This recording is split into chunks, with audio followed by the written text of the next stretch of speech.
ದೇವರ ನಾಮಕ್ಕೆ ಸ್ತೋತ್ರವಾಗಲಿ. ಇಂದು ನಾವು ಮತ್ತಾಯನು ಬರೆದ ಸುವಾರ್ತೆ 5ನೇ ಅಧ್ಯಾಯದಲ್ಲಿ 16ನೇ ವಚನವನ್ನು ಧ್ಯಾನಿಸೋಣ.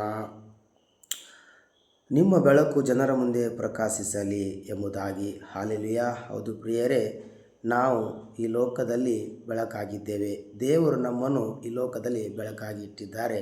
ಹಾಗಾಗಿ ನಾವು ಈ ಲೋಕದ ಮುಂದೆ ನಾವು ಬೆಳಕಾಗಿ ಜೀವಿಸುವುದು ಬಹಳ ಮುಖ್ಯ.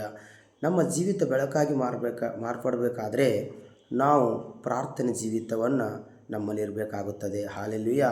ಆ ಪ್ರಾರ್ಥನೆಯಿಂದ ನಮ್ಮ ಜೀವಿತವು ಪ್ರಕಾಶಮಾನವಾಗಿ ಹೊರಹೊಮ್ಮುತ್ತದೆ. ಹಲ್ಲೆಲೂಯಾ. ಪ್ರಾರ್ಥನೆ ಅನ್ನುವಂಥದ್ದು ಬಹಳ ಮುಖ್ಯವಾಗಿರುತ್ತದೆ. ಪ್ರಾರ್ಥನೆಯಿಂದ ನಮ್ಮ ಆತ್ಮಿಕ ಜೀವಿತ ಗಟ್ಟಿಗೊಳ್ಳುವಂಥದ್ದಾಗಿರುತ್ತದೆ.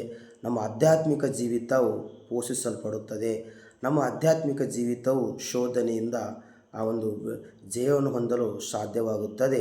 ಪ್ರಾರ್ಥನೆಯಿಂದ ನಮ್ಮ ಆತ್ಮಿಕ ಜೀವಿತವು ಪ್ರಕಾಶಿಸಲ್ಪಡುತ್ತದೆ ಎಂಬುದಾಗಿ. ಹಲ್ಲೆಲೂಯಾ.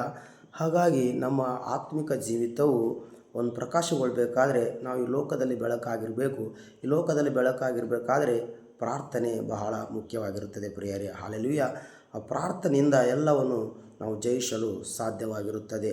ಏನು ಶೋಧನೆ ವೇದನೆಗಳು ಏನೇ ಬಂದರೂ ಕೂಡ ಪ್ರಾರ್ಥನೆಯಿಂದ ನಾವು ಜಯಿಸಲು ಸಾಧ್ಯವಾಗಿರುತ್ತದೆ. ಹಾಗಾಗಿ ಪ್ರಾರ್ಥನೆ, ಸಾಮೂಹಿಕ ಪ್ರಾರ್ಥನೆ, ಉಪವಾಸ ಪ್ರಾರ್ಥನೆ, ವೈಯಕ್ತಿಕ ಪ್ರಾರ್ಥನೆ, ಈ ಪ್ರಾರ್ಥನೆಗಳನ್ನು ವಿಜ್ಞಾಪನೆಗಳನ್ನು ನಾವು ಸರಿಯಾದ ರೀತಿಯಲ್ಲಿ ಕ್ರಮಬದ್ಧವಾಗಿ ನಾವು ಮಾಡುವುದಾದರೆ ದೇವರು ನಮ್ಮನ್ನು ಬೆಳಕಾಗಿ ಮಾರ್ಪಡಿಸುವವರಾಗಿದ್ದಾರೆ.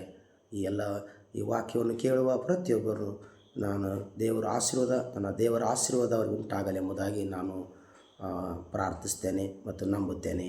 ಆಮೆನ್.